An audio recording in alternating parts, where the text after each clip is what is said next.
Hello everyone, welcome you all to GS exams cracker. तो आज की इस क्लास में हम जो एसएससी सीजीएल का 12 सितंबर 2024 को मींस 12 सितंबर 2024 को जो पहली शिफ्ट का एग्ज़ाम हुआ था उसका जीके जीएस का कंप्लीट और डिटेल्ड सॉल्यूशन करेंगे। तो जो भी स्टूडेंट एसएससी के किसी भी एग्ज़ाम की प्रिपरेशन कर रहे हैं, प्री हो या फिर मेंस हो या फिर किसी दूसरे एग्ज़ाम की like railway, NTPC, RRB, RPF, state PCS, CDS, जिस भी एग्ज़ाम में जी के जी एस पूछी जाती है उन सब के लिए ये क्लास मोस्ट इम्पोर्टेंट होगी। और देखिए भाई, ये क्लास जो हमारी होगी हिंदी इंग्लिश दोनों में रहेगी, मींस बायलिंगुअल रहेगी, तो हिंदी वालों को कोई दिक्कत नहीं आएगी, इस बात की आपसे मैं गारंटी लेता हूँ। और देखिए, ये जो पी वाई क्यू सीरीज़ है, अगर आपने इसे बहुत अच्छे से फॉलो कर लिया तो आपका जी एस का स्कोर है ना जो काफ़ी इम्प्रूव हो जाएगा। और देखिए, आपको जी के जी एस के जो क्वेश्चंस हैं तो उनके बारे में पता चलेगा कि कैसे क्वेश्चंस एग्जामिनर पूछ रहा है, जो एजेंसी सेट कर रही है एग्ज़ाम वो कैसे क्वेश्चंस पूछ रहा है। इस जो क्लास है इसको आप 2 से 3 बार देख लें, पूरी सीरीज़ को 2 से 3 बार देख लें, आपको सारी चीज़ें याद हो जाएंगी। आप एग्ज़ाम में बहुत अच्छे से परफॉर्म कर पाएंगे। और देखिए, हम सारी चीज़ें यहीं प्रैक्टिस करेंगे, इसके बाद हमें कुछ नहीं पढ़ना। 1 से 2 बार लेक्चर को देख लें, और जिनके पास टाइम कम है वो 1.5 की स्पीड पे देख सकते हैं लेक्चर को। ठीक है भाई। तो हम सब के पी वाई क्यू करेंगे, पूरे 5 साल के पी वाई क्यू तो पूरा धागे खोल देंगे पी वाई क्यू के। जीएस में आपको कोई दिक्कत नहीं आएगी, इतना तगड़ा रिवीजन कर लेंगे हम जीएस का। ठीक है, क्योंकि देखो एग्जामिनर के पास इतना टाइम है नहीं कि वो नए क्वेश्चन बनाए, उन्हीं क्वेश्चंस को रिपीट करता है, और इतनी शिफ्ट में एग्ज़ाम होता है तो रिपीट तो होने के चांसेस हैं। अगर आपने पी वाई क्यू को अच्छे से कर लिया तो जीएस का स्कोर आपका इम्प्रूव हो जाएगा बहुत ज़्यादा। ठीक है। और अगर आपने देखो चैनल को सब्सक्राइब नहीं किया है तो चैनल को कर लो भाई सब्सक्राइब, ताकि जो आने वाली क्लास है पी वाई क्यू सीरीज़ की वो आपको मिल जाए, उनका नोटिफिकेशन आपको तुरंत मिल जाए। तो चलिए स्टार्ट करते हैं। और हिंदी वालों को पहला क्वेश्चन देख लेते हैं। देखो, who among the following is the world renowned exponent of bamboo flute. तो निम्नलिखित में से कौन बांस की बांसुरी का विश्व प्रसिद्ध प्रतिपादक है। तो आप ट्राई करने की कोशिश करिए क्वेश्चन को, जितना आप प्रैक्टिस करेंगे उतना आपका एग्ज़ाम में स्कोर ज़्यादा होगा और चीज़ें आपको याद रहेंगी। ब्रेनस्टॉर्म करिए अपनी। और देखिए क्या ना, अगर आप इसे मॉक टेस्ट की तरह करते हैं तो आप अपना स्कोर कमेंट बॉक्स में ज़रूर लिखिए। तो जो इसका आंसर है वो है Hariprasad Chaurasia. Option 3 is the right answer. अब देख लेते हैं हम हरिप्रसाद चौरसिया जी के बारे में। देखो, इनका एसोसिएशन है, बांसुरी से एसोसिएटेड हैं ये हिंदुस्तानी क्लासिकल ट्रेडिशन में, और इनको पद्म विभूषण पद्म भूषण भी मिल चुका है। और किस घराने से बिलोंग करते हैं, तो ये सिनाई घराना है जिससे बिलोंग करते हैं, और यूपी से संबंध रखते हैं। ठीक है। अब देख लेते हैं पंडित रविशंकर जी के बारे में। तो ये एसोसिएटेड हैं सितार से, और एक्सपोनेंट है नॉर्थ इंडियन क्लासिकल म्यूज़िक के। और इन्हें भारत रत्न मिल चुका है 1999 में, 1999 में। ये तीन चीज़ें आपको पता होनी चाहिए। ठीक है। और एक्सपोनेंट कब, second half of 20th century. Bismillah Khan का संबंध है, देखो शहनाई से एसोसिएटेड है। Performed at the Red Fort on Independence Day 1947 में। इन्होंने देखो, इन्होंने परफॉर्म किया था रेड फोर्ट पर in the eve of independence Day 1947 में। और अवार्डेड विद भारत रत्न 2001 में इन्हें भारत रत्न मिल चुका है, और संगीत नाटक अकादमी अवार्ड भी मिल चुका है 1956 में।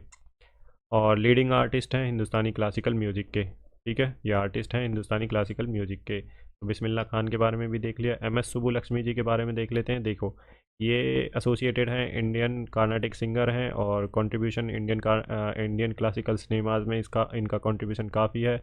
और first musician award Bharat Ratna, first musician awarded Bharat Ratna इन 1998 में। तो पहली म्यूजिशियन है जिन्हें भारत रत्न मिला 1998 में। रोमन मैग्से से अवार्ड भी मिला है इन्हें 1974 में। Performed in UN general assembly 1966 में। पद्म भूषण भी मिला है 1954 में। और संगीत नाटक अकादमी अवार्ड 1956 में। इतने सारे अवार्ड मिले हैं, ये इंपॉर्टेंट हो जाती हैं। तो ये पूछा भी हुआ है पीवाईक्यू में, तो आपको याद रखना है। नेक्स्ट क्वेश्चन देख लेते हैं। क्वेश्चन नंबर, देखो ये हिंदी वालों के लिए है, अगर कुछ पॉइंट आपको रनिंग नोट्स बनाने हैं तो लिख सकते हैं। ठीक है।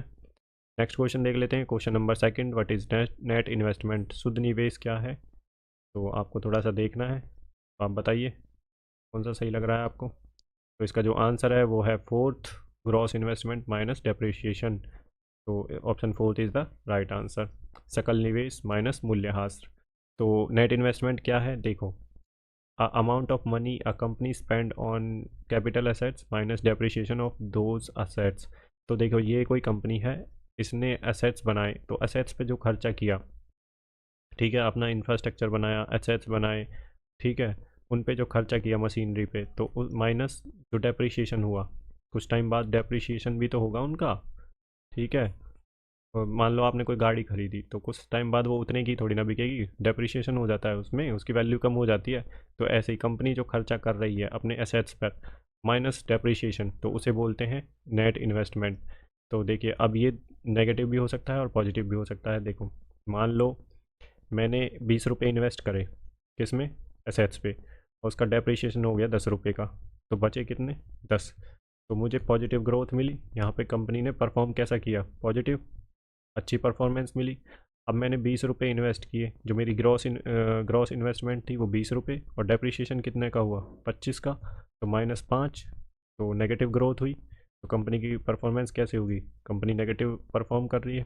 ठीक है, लॉस हो रहा है कंपनी को, यहाँ पे प्रॉफिट हो रहा है। तो यही नेट इन्वेस्टमेंट है। तो net investment gross investment minus depreciation, ये याद रखना है आपको। ठीक है, इससे कंपनी की जो परफॉर्मेंस है वो पता चलती है। ठीक है, नेक्स्ट क्वेश्चन देख लेते हैं अपना, question number 3। India won the ICC men's cricket world cup for the first time in which of the following years. तो भारत ने निम्नलिखित में से किस वर्ष पहली बार आईसीसी पुरुष क्रिकेट विश्व कप जीता।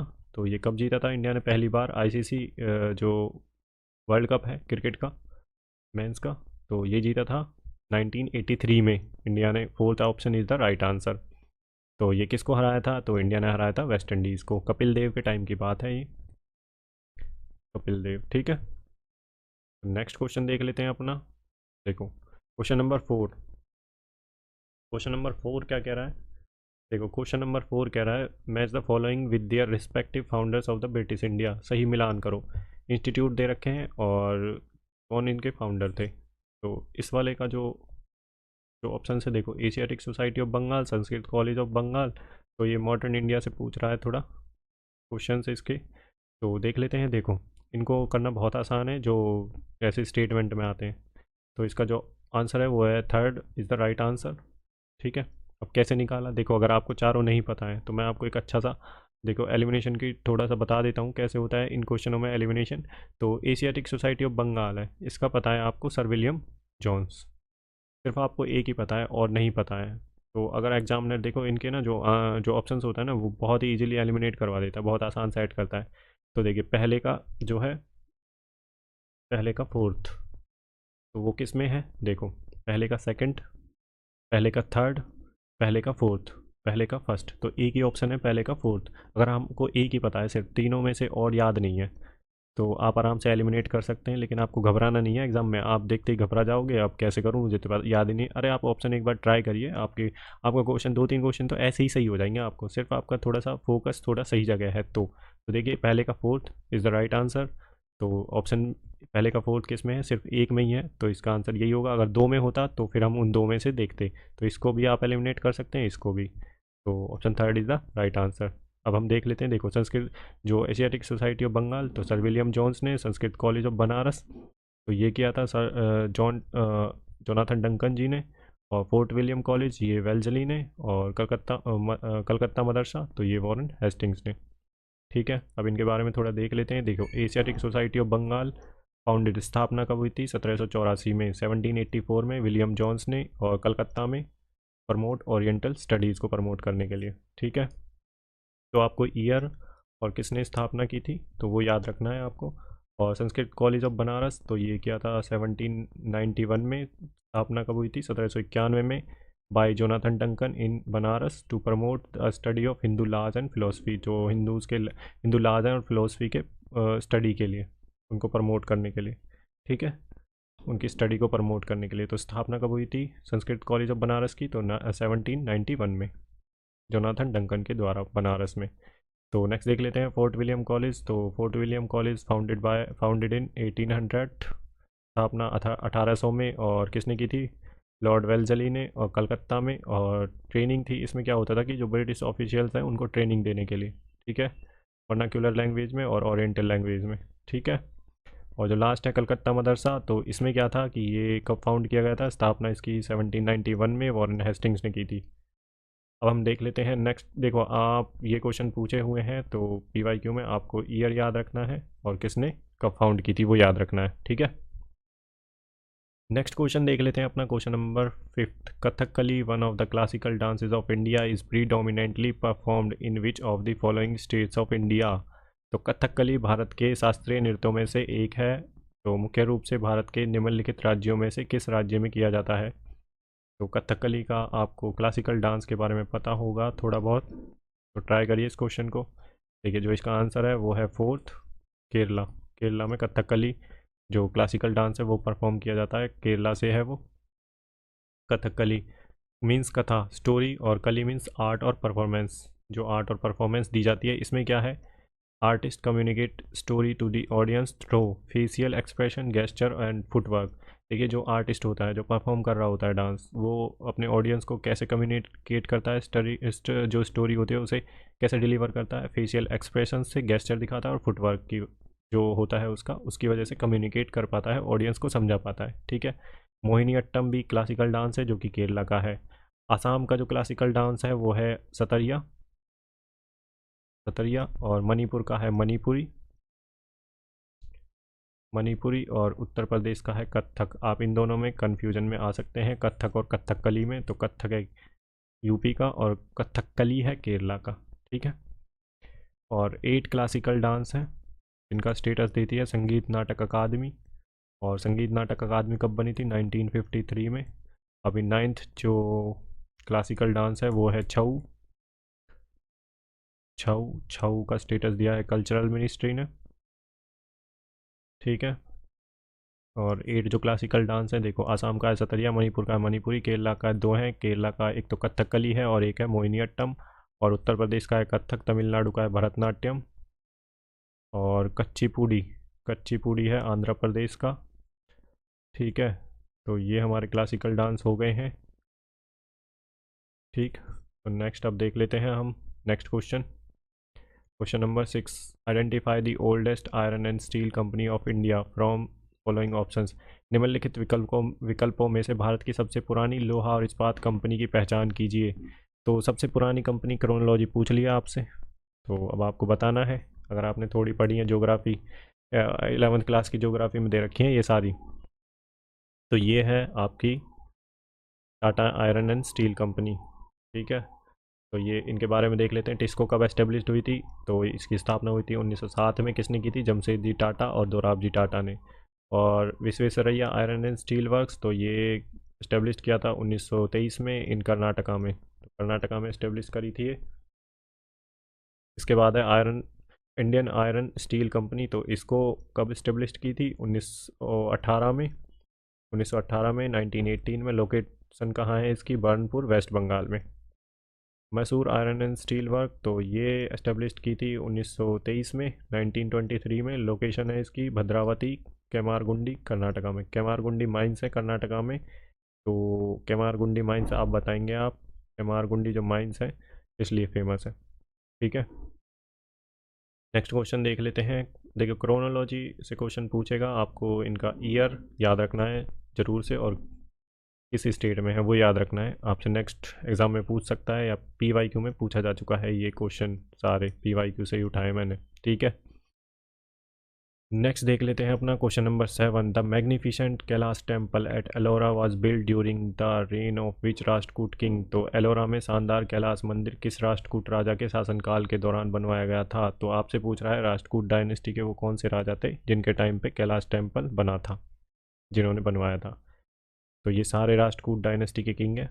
तो आपको देखना है कैलाश टेम्पल जो बनवाया था वो कृष्णा वन ने बनवाया था। ठीक है। और अब देख लेते हैं हम थोड़ा सा कैलाश टेम्पल के बारे में। देखो कैलाश टेम्पल की जो लोकेशन है, देखो जो है इसकी लोकेशन औरंगाबाद में है, महाराष्ट्र में। 100 किलोमीटर दूर है अजंता केव से। अजंता और एलोरा 2 केव्स हैं महाराष्ट्र में, औरंगाबाद में। ठीक है।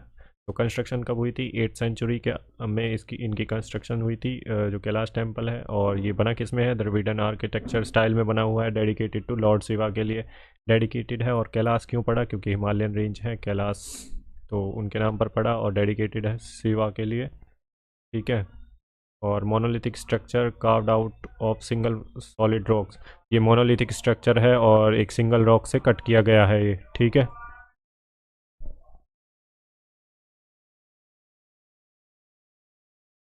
ठीक है भाई।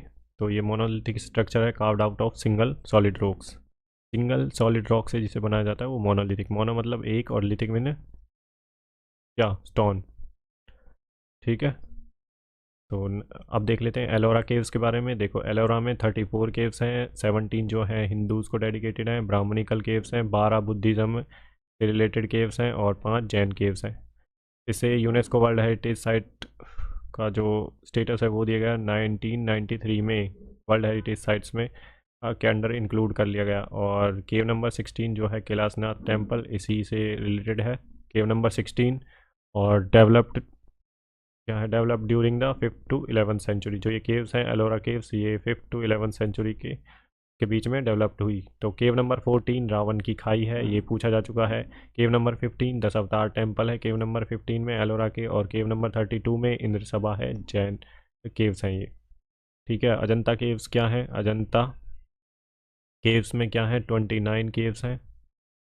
ठीक है, और टोटल बुद्धिज़्म से रिलेटेड है ये। ठीक है, इसमें 25 विहाराज हैं, विहाराज। और जो 4 हैं वो हैं चैत्याज। चैत्याज विहाराज जो रेजिडेंशियल केव्स हैं, रेजिडेंशियल केव्स हैं, और चैत्याज में प्रेयर केव्स हैं, प्रेयर हॉल है। ठीक है, ये आपको ध्यान रखना है। ठीक है भाई, तो हमने देख लिया। और देखिए राष्ट्रकूट जो डायनेस्टी वो गुप्ताज के बाद आई थी और हर्षवर्धन इसी के किंग थे। ठीक है, और नहीं नहीं नहीं, हर्षवर्धन इसके किंग नहीं थे, sorry sorry sorry, Rashtrakutas north India में, सेंट्रल इंडिया में थी। ठीक है,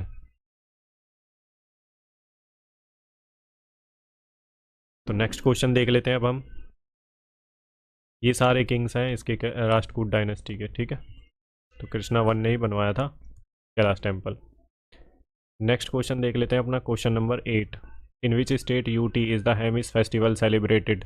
तो हेमिस त्यौहार किस राज्य केंद्र शासित प्रदेश में मनाया जाता है, तो ये आपको देखना है किस में मनाया जाता है। ये तो बहुत फेमस फेस्टिवल है, इसका आपको ध्यान रखना है। तो ये किस स्टेट में मनाया जाता है, अब यूटी है लद्दाख, तो उसमें मनाया जाता है ये। Option 4 is the right answer. और देखिए ये 2 डे कल्चरल फेस्टिवल है, 2 दिन का। और सेलिब्रेटेड द बर्थ ऑफ गुरु पद्म संभाव फाउंडर ऑफ तिब्बतन बुद्धिज़्म। जो पद्म संभाव गुरु थे, जो फाउंडर थे तिब्बतन बुद्धिज़्म के। ठीक है, उनके बर्थ एनिवर्सरी के रूप में इन्हें मनाया जाता है, सेलिब्रेट किया जाता है। और हेमिस मोनास्ट्री में, लेह में। लोसार फेस्टिवल ये भी बुद्धिस्ट फेस्टिवल है और सेलिब्रेट किया जाता है लद्दाख में एंड अरुणाचल प्रदेश में। दोनों में से कोई ऑप्शन आ जाए वही ठीक होगा दोनों में से। ठीक है, दोनों एक साथ नहीं आएंगे, ठीक है, बट अलग अलग आ जाएं तो दोनों सही होंगे। जो लोसार फेस्टिवल है, दोनों पूछे हुए हैं PYQ में। नेक्स्ट क्वेश्चन देख लेते हैं, question number 9। Which of the following is the largest artificial lake of Asia. निम्नलिखित में से कौन सी एशिया की सबसे बड़ी कृत्रिम झील है, तो ये आपको बताना है। इसका ऑप्शन जो SSC ने जो सही दे रखा है वो है भोपाल लेक, बट मुझे इसमें थोड़ा कंफर्म करना था तो मैंने काफ़ी R&D की, तब देखा तो म्यून रिजर्वायर तो लार्जेस्ट है एशिया का। ठीक है, चाइना में पड़ता है ये, बट SSC ने इसका आंसर ये दे रखा है। ठीक है, अब SSC ने ये दे रखा है तो यही मानेंगे हम। ठीक है, बट इसका है ये जो एशिया की लार्जेस्ट आर्टिफिशियल लेक है वो है म्यून रिजर्वायर। ठीक है, सेकंड लार्जेस्ट है देवार, जैसमंड लेक राजस्थान में है देवार। ठीक है, और गोविंद वल्लभ पंत क्या है, India's largest man made lake है, आर्टिफिशियल लेक है। लोकेटेड कहाँ है, उत्तर प्रदेश में, सोनभद्रा में। लोकेशन आपको याद होनी चाहिए, इंपॉर्टेंट है। चिल्का लेक कहाँ है, तो Chilka lake largest brackish water lake है इन एशिया। ठीक है, लोकेशन कहाँ है इसकी, उड़ीसा में। तो लार्जेस्ट कोस्टल लगून है ये इंडिया में, और सेकंड लार्जेस्ट लगून है एशिया का। तो लार्जेस्ट कोस्टल लगून है इंडिया में और सेकंड लार्जेस्ट लगून है एशिया का, ब्रैकिस वाटर। अब देखिए लगून क्या होते हैं, देखिए ये इंडिया है, यहाँ पे कोस्टल रीजन में है, तो यहाँ पे ये लगून है, और इसके बीच में है, और इसके बीच में है सैंड की स्ट्रिप या कुछ भी हो सकता है। तो इससे जो इधर है वो है सी वाटर। तो सी वाटर और जो ये लेक है इसका वाटर को जो स्ट्रिप अलग करती है तो उसे लगून बोलते हैं। ठीक से, ठीक है। और ब्रैकिस वाटर क्या होता है, देखो ब्रैकिस वाटर साल्टी वाटर होता है, यहाँ पे रिवर और सी वाटर मिक्स करता है, मोस्टली वही जगह ब्रैकिस वाटर की होती है। मतलब जो इसका साल्ट कंटेंट है इस जगह का, इस लेक का, वो देखो वो सी से तो कम होगा लेकिन फ्रेश वाटर से ज़्यादा होगा। फ्रेश वाटर से ज़्यादा होगा लेकिन सी से कम होगा। तो उसे ब्रैकिश वाटर, मतलब आप याद रख सकते हैं कि साल्टी वाटर होता है ब्रैकिश वाटर जो होता है, ठीक है। तो ये लार्जेस्ट लगून है एशिया इंडिया का, और सेकंड लार्जेस्ट है एशिया का, उड़ीसा में लोकेटेड है। ठीक, भोपाल लेक क्या है, तो भोपाल लेक अपर है, अपर लेक है। और भोजताल बोलते हैं, देखिए ताल क्या होता है, लेक ही बोलते हैं ताल को, भोजताल है। ये created in 11th century during the king Bhoja, Paramara dynasty से जो रिलेट करते थे, परमार डायनेस्टी से जो बिलोंग करते थे, ठीक है। उसके बाद देख लेते हैं डाल लेक। तो डाल लेक फ्रेश वाटर लेक है श्रीनगर में, जम्मू कश्मीर में, और jewel of the crown of Kashmir भी बोलते हैं। तो नैनी लेक कहाँ है, ये है उत्तराखंड में। तो चारों ऑप्शंस को हमने देख लिया। इनमें से किसी दूसरे ऑप्शंस के बारे में आपसे पूछ सकता है अपकमिंग एग्जाम्स में 2024-25 में जो पूछे जाएंगे। नेक्स्ट क्वेश्चन देख लेते हैं, question number 10। In 2002 Zakir Hussain became the youngest percussionist in to be honoured with which award. 2002 में जाकिर हुसैन किस पुरस्कार से सम्मानित होने वाले सबसे कम उम्र के ताल वादक बने। तो कौन से अवार्ड से सम्मानित किया गया इन्हें, जाकिर हुसैन जी को। तो option 3 is the right answer, Padma Bhushan award से सम्मानित किया गया। और देखिए ये फेमस तबला प्लेयर हैं और इन्हें पद्मश्री भी मिल चुका है 1988 में। ठीक है, अब हम भारत रत्न के बारे में देख लेते हैं। देखो 2024 में 5 लोगों को भारत रत्न मिला है। पीवी नरसिम्हा राव, चौधरी चरण सिंह, एमएस स्वामीनाथन, कर्पूरी ठाकुर और एलके आडवाणी। जो पद्मा अवार्ड्स हैं, पद्मा अवार्ड्स जो हैं 1954 से स्टार्ट हुए थे, और जो हाईएस्ट सिविलियन अवार्ड है वो है भारत रत्न। और देखिए उसके बाद आता है पद्म विभूषण, उसके बाद आता है पद्म भूषण, और देन आता है पद्म श्री। तो इस बार जो पद्मा अवार्ड्स मिले हैं वो हैं 132, जिनमें से पद्म विभूषण है 5, और पद्म भूषण है 17, और पद्म श्री हैं 110। तो आप मुझे कमेंट सेक्शन में बताएंगे कि पद्म विभूषण किन किन लोगों को मिला है। जो सेकंड हाईएस्ट सिविलियन अवार्ड है 5 लोगों को मिला है, तो आप उनके नाम कमेंट सेक्शन में ज़रूर बताएंगे, ठीक है। नेक्स्ट क्वेश्चन देख लेते हैं अब अपना, question number 11। Microbes like Rhizobium, Nitrosomonas और नाइट्रोबैक्टर आर यूज्ड फॉर। तो राइजोबियम, नाइट्रोसोमोनाज और नाइट्रोबैक्टर जैसे रोगाणुओं का उपयोग किसके लिए किया जाता है। तो ये नाइट्रोजन साइकिल में यूज़ होते हैं, ठीक है। Option 1 is the right answer. तो अब थोड़ा सा देख लेते हैं इनके बारे में। देखो जो ये राइजोबियम होता है और नाइट्रोसोमोनास और नाइट्रोबैक्टर, ये नाइट्रोजन फिक्सेशन में काम आते हैं। राइजोबियम क्या करता है, बैक्टीरिया है जो कन्वर्ट करता है एटमॉस्फेरिक नाइट्रोजन को अमोनिया और नाइट्रेट्स में। और जो नाइट्रोसोमोनास है वो कन्वर्ट करता है अमोनिया को नाइट्राइट में। और जो नाइट्रोबैक्टर है वो कन्वर्ट करता है नाइट्राइट को नाइट्रेट में। तो ऐसे साइकिल में इनका चलता रहता है, ठीक है। एटमॉस्फेयर से प्लांट्स में, प्लांट से एटमॉस्फेयर में, तो साइकिल ये चलती रहती है। ऐसे ही कार्बन साइकिल है। देखिए कार्बन है जो एब्जॉर्ब किया जाता है फोटोसिंथेसिस के द्वारा। जो ट्रीज़ होते हैं, ट्रीज़ को एनिमल खाते हैं, फिर दोनों मर जाते हैं, तो फिर अर्थ में चले जाते हैं, फिर अर्थ से फिर कार्बन एटमॉस्फेयर में चला जाता है। तो यही साइकिल चलती रहती है। ऐसे ही वाटर साइकिल है, पहले इवापोरेशन होगा, फिर उसके बाद कंडेंसेशन होगा, फिर प्रेसिपिटेशन होगा, फिर अंदर चला जाएगा अर्थ में, ठीक है। फिर ऐसे ही एटमॉस्फेयर में चला जाएगा इवेपोरेशन के द्वारा। ऐसे ही सल्फर साइकिल है। तो ये साइकिल ऐसे चलती रहती है, ठीक है। तो ये आपको याद रखना है, राइजोबियम, नाइट्रोसोमोनास और नाइट्रोबैक्टर किस में यूज होते हैं, नाइट्रोजन साइकिल में। तो नेक्स्ट क्वेश्चन देख लेते हैं आप, question number 12। With reference to the sepoy mutiny of 1857, 1857 की जो म्यूटिनी हुई थी, ठीक है। तो इसकी जो म्यूटिनी हुई थी 1857 की, तो on which of the following dates did the soldiers at Meerut start their journey to Delhi. तो 1857 के स्पाई विद्रोह के संदर्भ में मेरठ में सैनिकों ने निम्नलिखित में से किस तारीख को दिल्ली की यात्रा शुरू की थी। तो आपको याद होगा 10 मई को। तो इसका जो आंसर है 10 मई। इजी क्वेश्चन भी पूछता है एसएससी। अब थोड़ा सा देख लेते हैं। देखो इसे फर्स्ट वार ऑफ इंडिपेंडेंस के नाम से भी जाना जाता है। इसके इमीडिएट कोज थे कुछ। देखिए रूमर फैल गई थी कि जो कार्टेज हैं, जो न्यू एनफील्ड राइफल हैं, उनके जो कार्टेज हैं उनमें गाय का मांस और जो पिग्स का मांस है, वो जो फैट है वो मिला हुआ है। तो उसको लोडिंग करने से पहले देखो क्या करना पड़ता था कि उसको कार्टेज को छीलना पड़ता था मुंह से। तो उन्होंने मना कर दिया था, स्पॉयज ने, हिंदू और मुस्लिम दोनों ने मना कर दिया था। तो मार्च 1857 में मंगल पांडे जो स्पॉय थे बैरकपुर में, उन्होंने रिफ्यूज़ कर दिया था उसको यूज करने से। तो और उन्होंने अटैक भी कर दिया था सीनियर ऑफिसर्स पे। तो उन्हें डेथ पेनल्टी दे दी थी 8 अप्रैल को।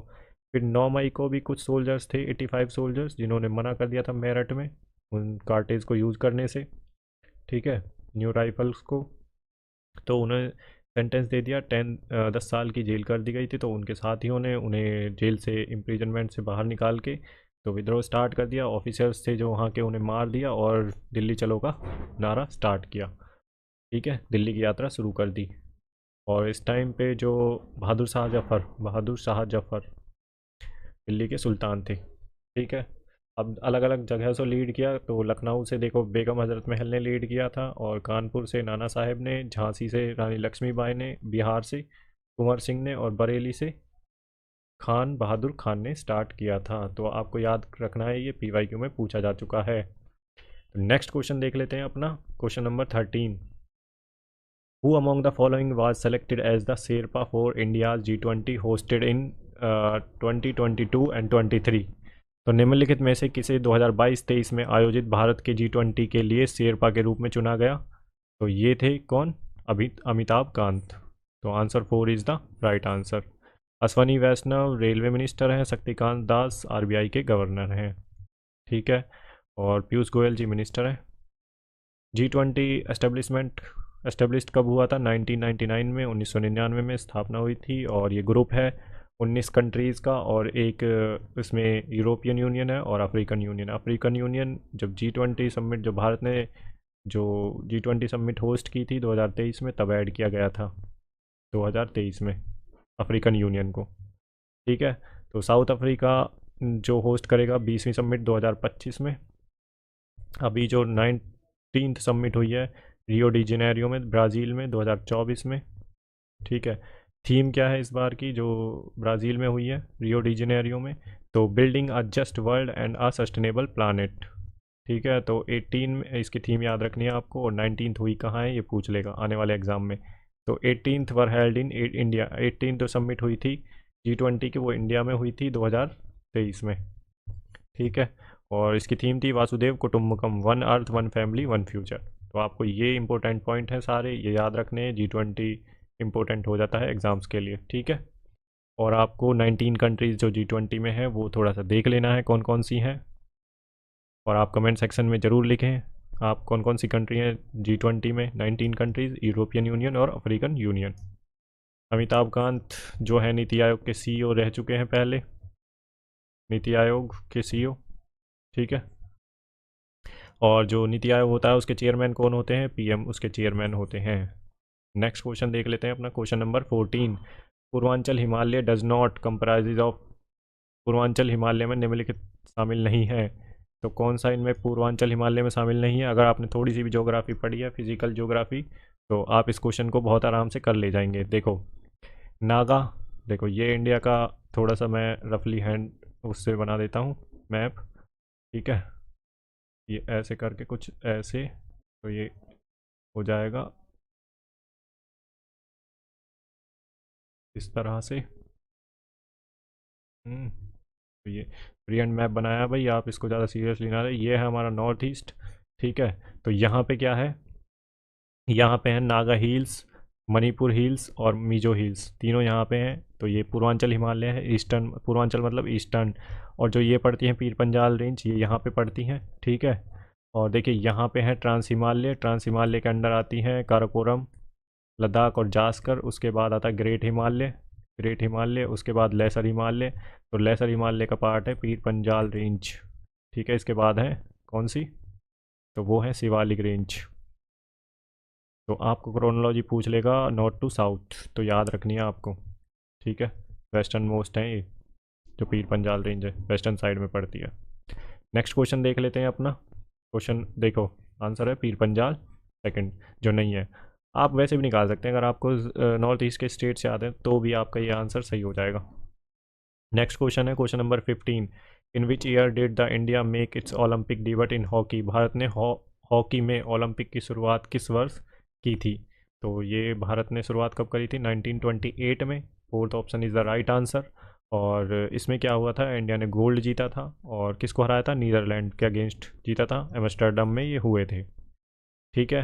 और जो मेजर ध्यानचंद है वो हॉकी से रिलेटेड है, 14 गोल किए थे मेजर ध्यानचंद जी ने इसमें। ठीक है, नेक्स्ट क्वेश्चन देख लेते हैं। Question number 16। A student on his school assignment is taking a session on how to make compost at home for using it at a park. Which fundamental duty is he performing? तो एक छात्र अपने school assignment पर एक park में इसका उपयोग करने के लिए घर पर खाद बनाने के तरीके पर एक सत्र ले रहा है, तो वह कौन सा मौलिक कर्तव्य निभा रहा है? तो आपको बताना है कौन सी वो फंडामेंटल ड्यूटी परफॉर्म कर रहा है। तो देखिए आप, हम पढ़ते हैं कौन कौन सी हैं, और स्टेटमेंट 1 2 3 4। तो स्टेटमेंट 1 कह रहा है to strive towards excellence in all the spheres of individual and collective activity. तो अभी तो वो सिंगल खुद ही एक्टिविटी कर रहा है, तो ये फंडामेंटल ड्यूटी है, लेकिन ये नहीं है जो ये पूछ रहा है। तो to safeguard the public property and to absorb violence, तो ये वायलेंस की तो कहीं बात ही नहीं हो रही, ये भी नहीं है, लेकिन ये फंडामेंटल ड्यूटी है। To develop the scientific temper, humanism and spirit of inquiry. हाँ, इसमें और इसमें कन्फ्यूजन हो सकता है। To protect and improve the natural environment, environment की तो बात हो ही रही है। देखो, taking a session on how to make compost at home for using it at a park, तो एनवायरनमेंट से रिलेटेड है, तो यही इसकी फंडामेंटल ड्यूटी होगी। Option 4 is the right answer. ठीक है, to protect and improve the natural environment. ये चारों फंडामेंटल ड्यूटी हैं, लेकिन जिसके बारे में ये बात कर रहा है, जिसके बारे में पूछ रहा है, वो यही है, to protect and improve the environment. Option 4 is the right answer. Fundamental duties के बारे में देख लेते हैं। देखो, जो फंडामेंटल ड्यूटीज़ हैं वो 42nd constitution amendment, CAA constitution amendment बोलते हैं, फुल फॉर्म है इसकी कॉन्स्टिट्यूशन अमेंडमेंट एक्ट, 1976 में ऐड करी गई थी। ओरिजिनली फंडामेंटल नहीं ड्यूटीज़ नहीं थी कॉन्स्टिट्यूशन में, और ये इंस्पिरेशन है, ली गई हैं, कहाँ से ली गई हैं, USSR से। ठीक है। और 11th फंडामेंटल ड्यूटीज़ का जो 11th फंडामेंटल ड्यूटी है वो ऐड करी गई थी 86th कॉन्स्टिट्यूशन अमेंडमेंट एक्ट 2002 में। और जब ये ऐड करी गई थी तो कॉन्स्टिट्यूशन में ऐड किया गया था पार्ट 4, और आर्टिकल 51A फंडामेंटल ड्यूटीज से दे रखी हैं इसमें, आर्टिकल 51 में पार्ट 4 ऐड किया गया, और आर्टिकल 51A। जो 11 फंडामेंटल ड्यूटी है, जो गार्जियन है या पेरेंट्स हैं, उन्हें प्रोवाइड करनी हो चाहिए opportunity, education opportunity to the children between age 6 to 14। तो जो पेरेंट्स हैं या गार्जियन हैं, उन्हें, जो बच्चे 6 से 14 साल तक हैं, उन्हें एजुकेशन की अपॉर्चुनिटी प्रोवाइड करनी चाहिए। तो इससे बाहर क्वेश्चन नहीं आएगा फंडामेंटल ड्यूटीज़ में। 11 फंडामेंटल ड्यूटीज़ आपको याद होनी चाहिए।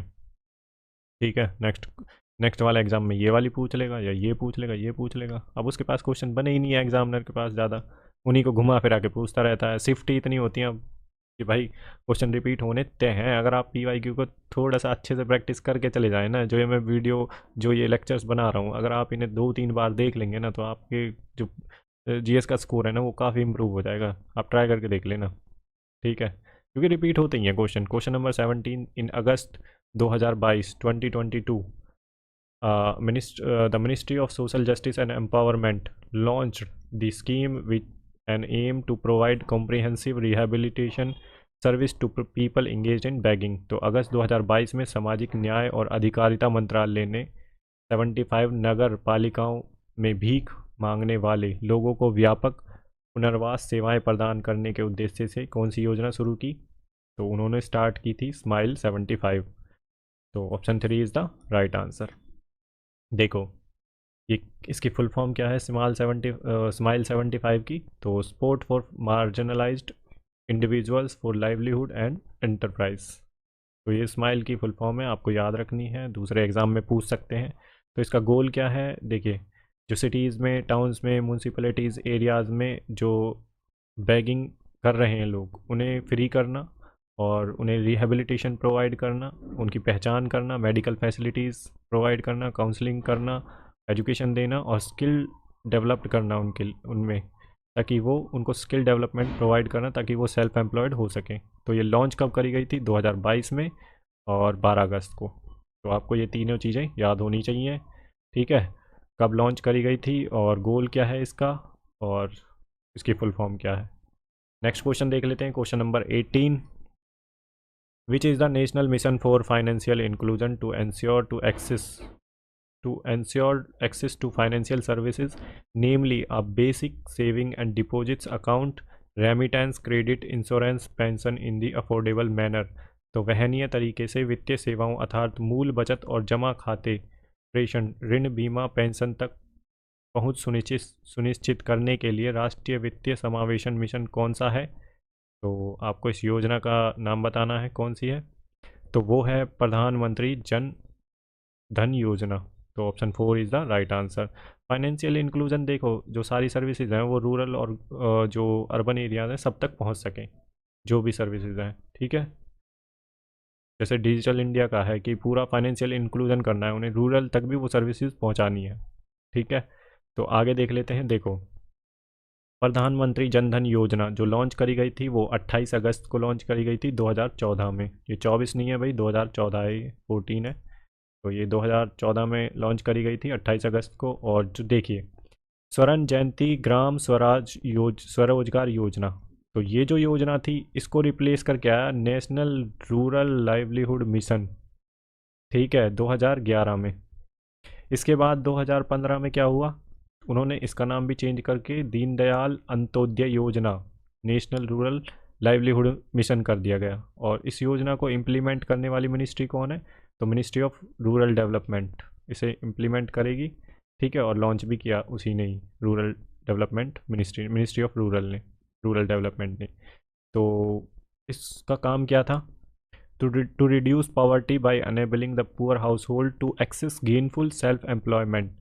तो पॉवर्टी को रिडक्शन ही इसका मेन गोल था। और देखो, इसमें क्या है, जो पुअर हाउस होल्ड है एक्सेस गेनफुल सेल्फ एम्प्लॉयमेंट और स्किल प्रोवाइड करेगी उन्हें और सेल्फ एम्प्लॉयमेंट देगी ताकि उनकी वेज जो है काफ़ी अच्छी हो सकें, वेजेस जो हैं, ठीक है। तो मेनली जो इसका एम है वो है पॉवर्टी रिडक्शन। अब ऐसे ही दीनदयाल उपाध्याय ग्रामीण कौशल योजना, तो दीनदयाल उपाध्याय ग्रामीण कौशल योजना भी इसके अंडर ही है, नेशनल रूरल लाइवलीहुड मिशन के अंडर। और मिनिस्ट्री ऑफ रूरल डेवलपमेंट ही इसे लॉन्च इम्प्लीमेंटिंग एजेंसी है इसकी, ठीक है। लॉन्च किया है उन्होंने मिनिस्ट्री ऑफ रूरल डेवलपमेंट। इसमें क्या है, 15 से 35 साल तक के युवाओं को स्किल दी जाएगी ताकि वो सेल्फ एम्प्लॉयड हो सकें, ठीक है। नेक्स्ट देख लेते हैं अब हम question number 19। Which of the following pledge was not written by Harshvardhan. तो देखिए, निम्नलिखित में से कौन सा नाटक हर्षवर्धन द्वारा नहीं लिखा गया था? तो ये है विक्रमोर्वश्यम। तो ये लिखा गया था किसके द्वारा? कालिदास जी के द्वारा, ठीक है। तो हर्षवर्धन किस डायनेस्टी से थे? तो ये पुष्यभूति डायनेस्टी से थे, ठीक है। इनकी जो रचनाएं हैं तीनों हैं, रत्नावली, नागनंदा और प्रियदर्शिका, ये हर्षवर्धन ने ही लिखी हैं, ठीक है। इनकी रचनाएं हैं ये। तो विक्रमोर्वश्यम किसकी है? विक्रमोर्वश्यम तो ये कालिदास जी ने लिखी थी। कालिदास जी की कुछ और भी हैं, मालविका अग्निमित्रम, अभिज्ञान शकुंतलम और संस्कृत लिटरेचर शकुंतला और मेघदूतम, ये चारों याद रखनी है आपको। और कालिदास जी किसके कंटेम्प्रेरी थे? तो चंद्रगुप्त टू के, जो कि गुप्ता पीरियड से थे। गुप्ताज के बाद ये आई थी डायनेस्टी पुष्यभूति डायनेस्टी और उसके किंग थे हर्षवर्धन, ठीक है। हुआन सैंग चाइनीज़ ट्रैवलर, ठीक है, ये इन्हीं के काल में आए थे, कंटेम्प्रेरी थे हर्षवर्धना के, ठीक है भाई। नेक्स्ट क्वेश्चन देख लेते हैं अब। देखिए, the organisms that do not have defined nuclear और organelles are classified into kingdom. किस किंगडम में आते हैं? जिन जीवों में एक परिभाषित नाभिक या अंग नहीं होते उन्हें किंगडम में वर्गीकृत किया जाता है। तो वो किस किंगडम में आते हैं? तो वो आते हैं मोनेरा में, ठीक है। तो मोनेरा के बारे में देख लेते हैं। देखो, मोनेरा कंप्राइजेज यूनिसेलुलर ऑर्गेनिज्म है with a prokaryotic cell organisation. तो ये यूनिसेलुलर है, प्रोक्रियोटिक सेल है। और इसका जो एग्जाम्पल है वो है cyanobacteria. Protista simple unicellular eukaryotic organism है, प्रोटिस्टा किंगडम में आता है। और फंगी जो है यूक्रियोटिक ऑर्गेनिज्म है और included micro organisms like yeast, moulds और मशरूम इसी के अंदर आते हैं, फंगी के अंदर। और फंगी जो है, देखो जो फंगी है वो मल्टी सेलुलर है और यीस्ट जो है एक्सेप्ट यीस्ट, एक्सेप्ट यीस्ट क्या है, तो यीस्ट है सिंगल सेलुलर, यूनिसेलुलर जिसे बोलते हैं। प्लांटी जो है, प्लांटे भाई प्लांट किंगडम के अंडर है, और eukaryotic multi cellular and autotrophic organism है, और जिसमें सेल वॉल होती है। तो आपको ये पता होना चाहिए थोड़ा बहुत किंगडम्स के बारे में। नेक्स्ट क्वेश्चन देख लेते हैं, question number 21। Which article of the constitution of India provides that there shall be a vice president of India. Bharat के संविधान के किस अनुच्छेद में यह प्रावधान है कि भारत का एक उपराष्ट्रपति होगा? तो ये किस में है, बताइए आप मुझे। तो ये आता है आर्टिकल 63 में। Option 2 is the right answer. अब आर्टिकल 61 क्या कहता है, देखो, इम्पीचमेंट ऑफ प्रेसिडेंट किस में दे रखी है, आर्टिकल 61 में। अब आर्टिकल 65 क्या कह रहा है, role of vice president when the president under unable to perform their duties. तो आर्टिकल 65 में वाइस प्रेसिडेंट उन जब वाइस प्रेसिडेंट का ऑफिस जो वेकेंट होता है, वैकेंसी होती है वहाँ पे, या जो प्रेसिडेंट है वो प्रेजेंट नहीं होते हैं किसी वजह से, उनकी तबीयत ख़राब होती है या डेथ हो जाती है, तो उस ऑफिस को होल्ड कौन करते हैं, तो वाइस प्रेसिडेंट होल्ड करेंगे उस ऑफिस को। तो ये आर्टिकल 65 में दे रखा है। ठीक है, जब वैकेंसी हो जाती है तो विद इन 6 मंथ उसे भरना होता है, उस पर इलेक्शन करवाने होते हैं। ठीक है, इलेक्शन कमीशन ऑफ इंडिया को। आर्टिकल 62 कहता है कि the process of for filling vacancy in the office of president. जो प्रोसेस होता है वैकेंसी फिलिंग के लिए, जो प्रेसिडेंट के ऑफिस के लिए, वो आर्टिकल 62 में दे रखा है। टर्म ऑफ ऑफिस भी जो इलेक्टेड पर्सन का, वो भी आर्टिकल 62 में दे रखा है। तो नेक्स्ट क्वेश्चन देख लेते हैं अपना, question number 22। A javelin thrown by an athlete is in motion. तो एक एथलीट द्वारा फेंका गया भाला किस गति में जाता है? तो ऐसे फेंकते हैं, तो इसे कर्विलीनियर या प्रोजेक्टाइल मोशन भी बोल सकते हैं। कर्विलीनियर बोल सकते हैं या प्रोजेक्टाइल मोशन भी बोलते हैं। ऑसिलेटरी मोशन क्या होता है? तो ऑसिलेटरी मोशन ऐसे टू एंड फ्रो मोशन होता है, ऐसे। सिंपल हार्मोनिक मोशन जो है, ठीक है। पीरियोडिक मोशन कैसे होता है? ऐसे एक डेफिनेट टाइम पीरियड में वो रिपीट होती है। और रेक्टिलिनियर मोशन कैसे होता है? एक ही डायरेक्शन में मूव करना, ठीक है। तो ये वाला मोशन होता है कर्विलीनियर, जो एथलीट जेवलिन थ्रो में जो फेंकते हैं जेवलिन थ्रो, वो ऐसे फेंकते हैं, ठीक है।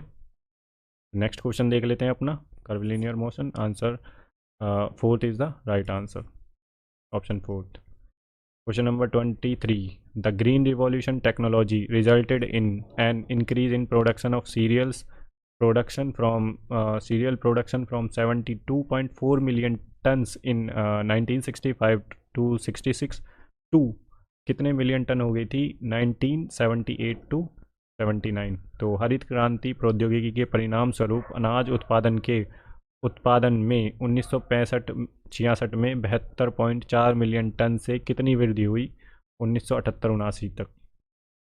तो ये हुई 131.9। Option 3rd is the right answer. अब थोड़ा सा ग्रीन रिवॉल्यूशन के बारे में देख लेते हैं। देखो, जो ग्रीन रिवॉल्यूशन स्टार्ट हुआ था 1965 से 68 के बीच में स्टार्ट हुआ था, और ये जो स्टार्ट हुआ था ये हरियाणा, पंजाब और वेस्टर्न यूपी में स्टार्ट हुआ था। और देखिए, इसमें high yielding variety seeds introduce करे थे, और थोड़ा इरिगेशन पे ध्यान दिया गया था, पेस्टिसाइड्स पे ध्यान दिया गया था, ताकि प्रोडक्शन वीट का बढ़ सके, ठीक है। MS Swaminathan, father of green revolution, free नहीं है, ग्रीन रिवॉल्यूशन के फादर हैं इंडिया में। इनको green revolution of father of green revolution in India MS Swaminathan को जाना जाता है। और नॉर्मन बोरलॉग, ये father of green revolution in the world, ठीक है। तो नेक्स्ट क्वेश्चन देख लेते हैं आप अपना, question number 24। Calculate the oxidation number of S sulphur in H2। देखिए, H2S2O7। तो इसका जो सल्फ़र की ऑक्सीकरण संख्या की गणना कीजिए, तो इसका जो ऑक्सीडेशन नंबर है वो है 6, ठीक है। तो option 3rd is the right answer. यहाँ पे देखिए क्या करते हैं हम, देखो इसका निकालने का तरीका है 2 into oxidation number of hydrogen. तो हाइड्रोजन का जो ऑक्सीडेशन नंबर है, वो जनरल ऑक्सीडेशन नंबर हाइड्रोजन का कितना है, +1। तो यहाँ पे +1 आ जाएगा, प्लस 2 गुना में, देखो जो ऑक्सीडेशन नंबर है सल्फ़र का, ऑक्सीडेशन नंबर ऑफ सल्फ़र, इसे मान लेंगे हम x, ठीक है, +7 गुना में ऑक्सीडेशन नंबर ऑफ ऑक्सीजन। तो ऑक्सीजन का कितना है, जो जनरल ऑक्सीडेशन नंबर है ऑक्सीजन का, वो है -2।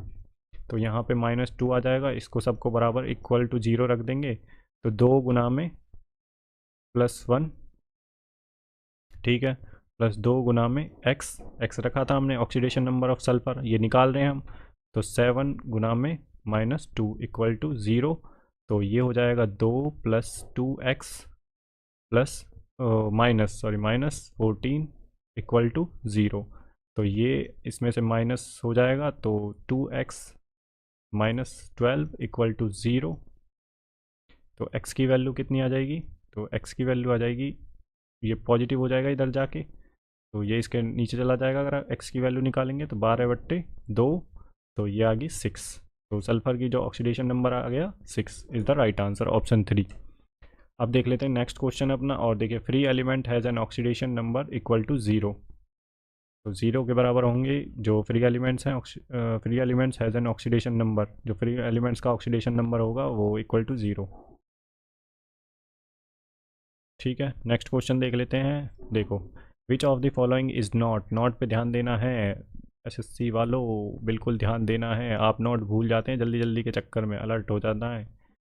विच of the following is not an amendment made the airport economic regulatory authority era amendment act 2021, तो निम्नलिखित में से कौन सा हवाई अड्डा आर्थिक संयामक प्राधिकरण एरा संशोधन अधिनियम 2021 में किया गया संशोधन नहीं है, तो क्या संशोधन नहीं किया गया था 2021 में। अगर आपको ये क्वेश्चन नहीं आता है तो आप थोड़ा जनरल नॉलेज लगा के कर सकते हैं। देखो, government can call any airport a major airport just by a notification, बिल्कुल गवर्नमेंट के पास वो अथॉरिटी है, वो कर सकती है, नोटिफिकेशन से वो बोल सकती है, ठीक है। सेकंड स्टेटमेंट देख सकते हैं, the government will club together profit making and loss making airports, बिल्कुल गवर्नमेंट के पास अथॉरिटी है, वो कर सकती है क्लब।